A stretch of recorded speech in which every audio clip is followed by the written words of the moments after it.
Today I'm here with my friend Alvin, who is one of the first few Singaporeans to officially own a Tesla Model 3 with deliveries direct from Tesla Singapore. This is a performance Model 3 version. It's fast, it goes from 0 to 100 km per hour acceleration in 3.3 seconds. That is faster than some Porsches that cost up to 4 times more. Today I'll talk with Alvin about his journey getting to know Tesla, ordering the Tesla Model 3 in Singapore, tips for new owners, as well as experiencing a ride in his car. Welcome back to Investing in Daren.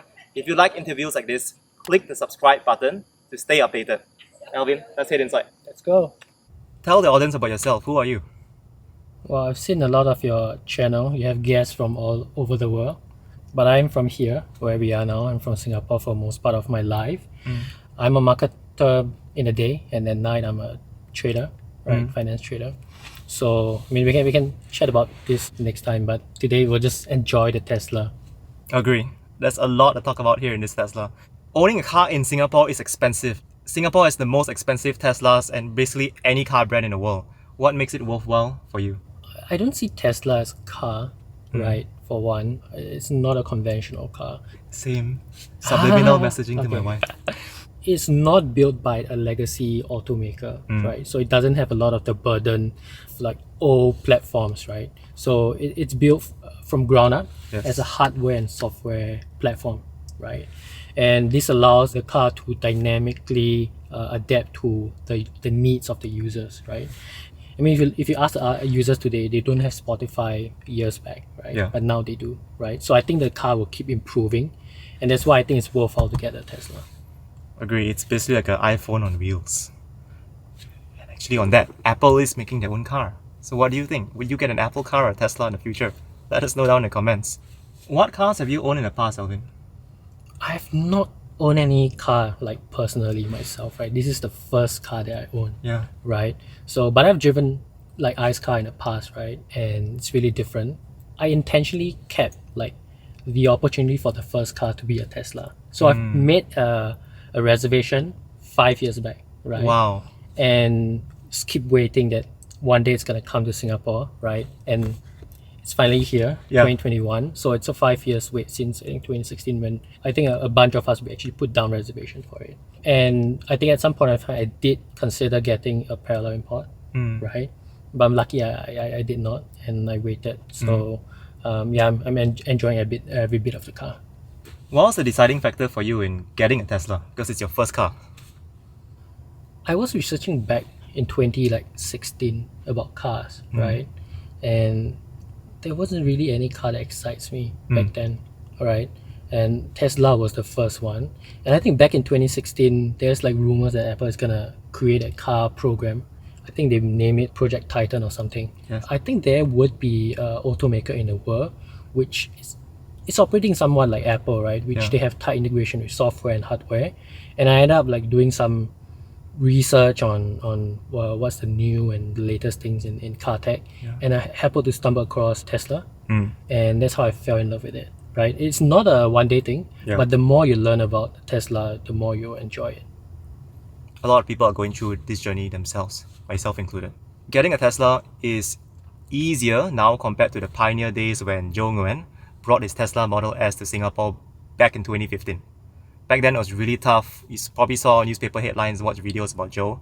It's gotten a bit easier, but it's still not simple. Like getting a Tesla in Singapore isn't as straightforward as getting a Toyota here. Can you walk us through your entire journey ordering the Tesla and finally receiving it in Singapore? Wow.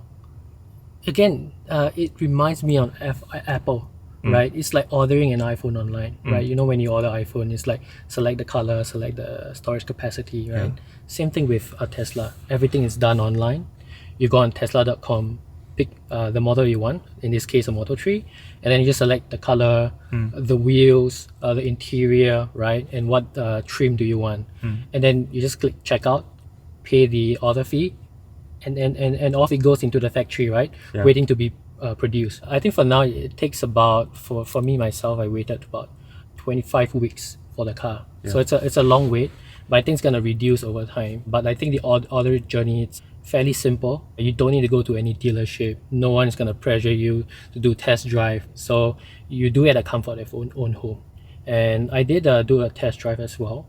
And if you know Tesla, you know that they are their sales advisor. They don't run on commission, so they have really no incentive to really push you. So everyone is enjoying the test drive, showing you the feature, the performance of the car. Right, it's really different from the usual legacy automaker. It's changed the buying experience, and in some countries in the US, you could even pay for your Tesla with Apple Pay. Just double tap and you got a Tesla. Bitcoin. It accepted Bitcoin for a while as well. Let's see if Tesla brings back Bitcoin support in the future. What have been your biggest pain points in getting a Tesla? Well, the biggest pain point of getting a Tesla, right? Because everything is done online, so there's really no friction there. The pain point is really just the wait process. If you go on Reddit, right, and go on a forum, you will see people complaining, but it's understandable, right? Because the demand is so high, and then I believe there's also chip shortage, which contribute to the whole lengthening process of waiting. I think that the process of waiting is just the most painful part, and I think most of the things is done online. You get your insurance yourself, you go out and shop. Tesla, they work with a few partners as well, but you're free to go out and shop for your own insurance, your own loan. And then you just tell Tesla, okay, this is the bank that I want to work with, and this is the insurer that I want to work with. And then they just figure out the whole process for you. And then, and you pay up, and delivery day, just go down, pick up the car. There's really no pain point per se, all right, in the whole process. I'll say that it's just a bit annoying to wait for a product that you kind of love and you anticipate it coming, right? It's a long journey. You've been through this experience. What advice do you have for those of us here in Singapore who are looking to order a Tesla? If you want to order a Tesla, if you have a friend with a Tesla, go out for a spin, right, in a Tesla. I think the product sells itself.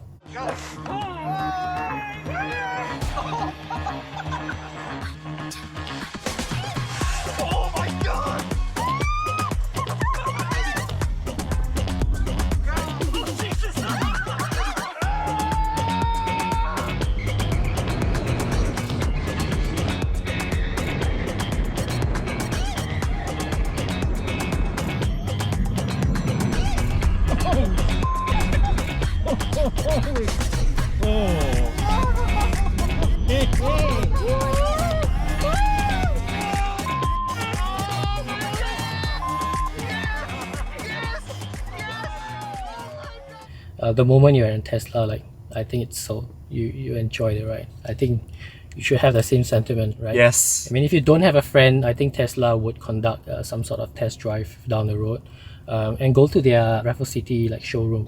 Tesla to the moon. Have a feel of the Tesla, right? It's really different. It's minimalistic, right? And whether you like it or not, it's really up to someone's own preference. But I think at the end of the day, it's really more than just the look and feel. It's really the performance, the whole software, hardware integration. It's the whole package. Yeah, Teslas are something else. Even in this shot, you can see the beautiful sunroof. It just gives so much space. Teslas even have a picnic mode or a camping mode. Yeah, they do have a camping mode. Yeah. These two back seats can actually fully recline. You could put like a mattress or air bed and just camp, look at the stars. It's hard to see stars in Singapore because of some of the light pollution, but still, it's got camping mode, it's got pet mode, it's got valet mode, so that other people can't go for full acceleration to play around your car when you give them your keys. So there's so much intelligence packed into this. It's really a computer on wheels more than a traditional car.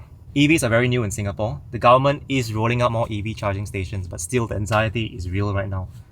For those of us who do not live in landed property, we can't get a charging station in our house. What's your advice on how we can charge our Teslas? I think don't be scared. I feel there's more charging station than EV in Singapore. Okay, so if you're staying in a landed premises or condo, right, you can install a dedicated charger, right, which juice up your car and then step in and you can drive away with a full tank, not gas, battery pack, right? And then if you're staying in like HDB and there are public charger, right, you can go out there operated by green lots at Shell kiosk or by SP Mobility. They're all around the island, right? So I actually charged my car yesterday at one of SP charging station, right? There's 4 lots there and it's always not occupied. But given the expansion of charging network in Singapore, I think it's going to get better over time. And I think it's a chicken and egg thing, right? Where charging station won't scale without adoption of EV. Yeah. And EV, there's no adoption of EV if there's no charging station network expansion, right? So I think we need to work hand in hand, right? But I think EV is the future, right? Singapore is slated to go green, right, with all the vehicle ending ICE vehicle in I think 2030. That gives us a bit more confidence. There'll be more charging stations coming up. The future of vehicles in Singapore is electric, so it's really a matter of when and not if. So take the plunge. It is okay. And actually, for early adopters, the ratio of EV charging stations to EVs is probably better. This trunk is huge. It can fit 2 people. Come join me inside. The Tesla Model 3 also has a powered trunk. You just press a button on top here and it closes. It also works on the Tesla app over here. You just press the trunk button and you open the trunk. Like so. Open charging port. That opens. But here's something cool. Close butthole. Closes the charging port. What Easter eggs do you know about Teslas? Share them down in the comments below. We're going to go for a spin right now. So you see over here, that's the navigation on the Tesla Model 3. It uses Google Maps in Singapore and most countries. And on the right, you can see that the car's cameras and sensors are able to identify the road lines and the traffic lights. Even got a construction Now cones. turn right onto Lorong 110 You can see a Ohio. pedestrian here as well. What has the first few days driving this been like? Well, I think some time used to some time driving an EV, right? And Yeah. the ICE car is very different, especially the accelerator, Uh, right? With an ICE car, you can coast when you let go of the accelerator, right? yeah. But an EV kind of regen brake, Yeah. right? So there's this thing called one pedal driving in an EV. So you get time used to like having just not use the brake. And then now I feel like rather guilty just using the brake. It's kind of interesting. So the brakes for emergencies or hard stops. Yeah, like the brake is for stops where you don't plan, right? And Yeah. it just come in your way, and then you just step on the brake. Otherwise, you could time your acceleration, right? And your braking just by using one pedal. So that's one big difference, the regenerative braking. The car slows down the moment you let go of the accelerator pedal, which is so different from what I'm learning in Bukit Batok driving school right now. What else are you noticing in the first few days about the car? Because it takes some time to ease into it. The software, sensors. Yeah, I think it's a software car, right? And the one of the thing that I kind of need time to get used to is the dashboard. Like you don't have a dashboard right in front of you. Yeah. And when you want to have anything glanceable, right? In the past, you just look straight ahead. Yeah. But now you look at this panel on the right here, which gives you a speed, right? But it gives you a lot more details than in your typical car, right? You can see the speed limit, right? And then there's also your AP settings as well, maybe autopilot settings. So really, now you have to glance here. So it gets a bit time used to the whole setup. But after a week of driving, I think you kind of get a hang of it. So is this screen more your peripheral vision, or you still need to actively glance? I think now you just turn your eyeball, right, and not your whole head. So you kind of get used to it, Okay. right? But I'd say that it's not the easiest thing. I would still prefer to have a dash in front, right? So they're still available in the Model S and X. Got It's it. not in the 3 and the Y. We're going to stop speaking for a while. Just notice the sounds, no engine sound, how quiet it is.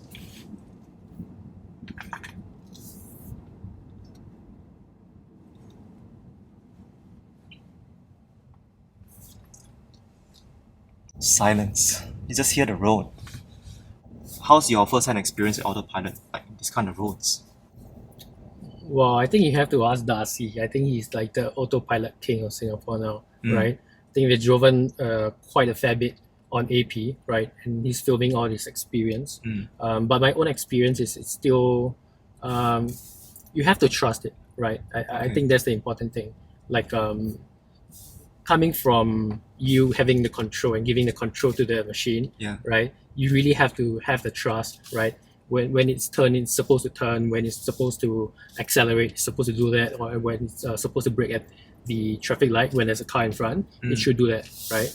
And I think the first few days I still I hold the wheel quite a lot, quite firmly, right? And try to like guide the AP, right? And myself also learning to trust the car, right? I think it's a very important process, and I think there's a threshold, right, where you start giving more control to the car, right? Yeah. Like letting it go more and more, but you're still holding on to the wheel, Got it. right?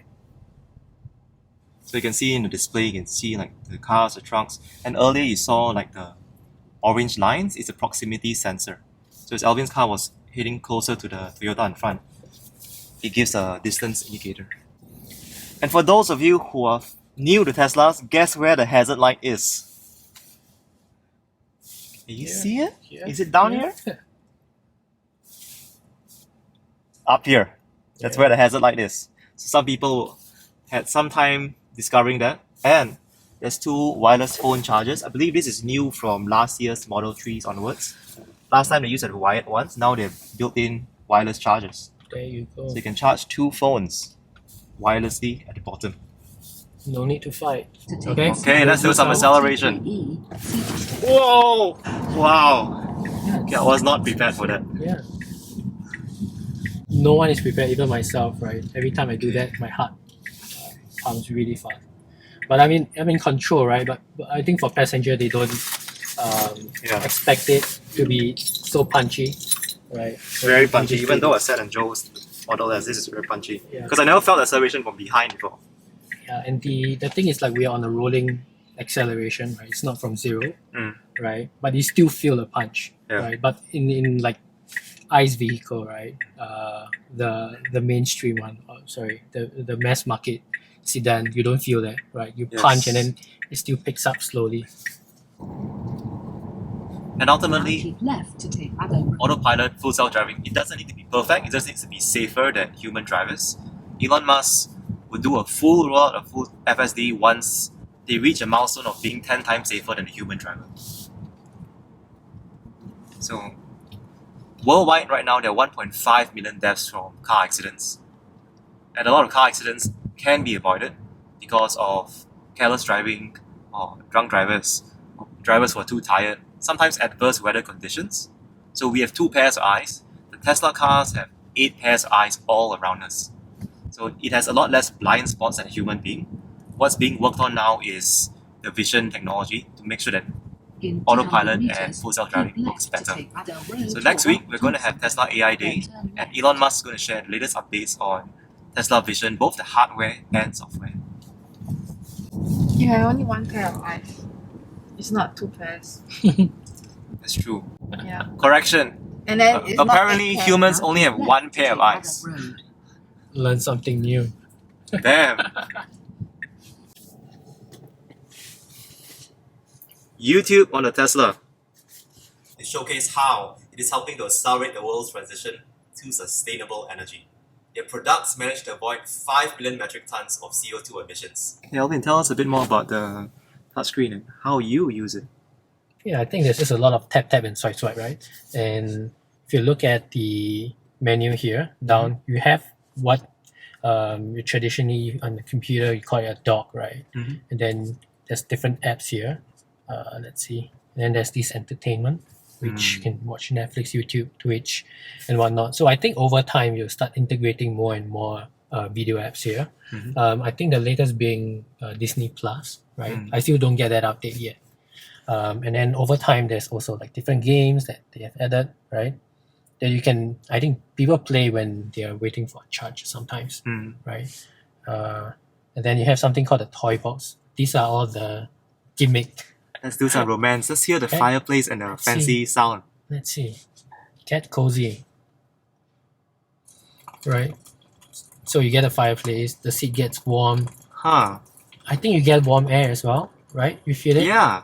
It's really Yeah. cool. It's not this is not just a picture and the sound, like the car feels like a fireplace, it's warmer. The seats are warm. No engine. No engine. All you have is just a cap on the top right for wiper fluid. And down here, you can put what, a gym bag?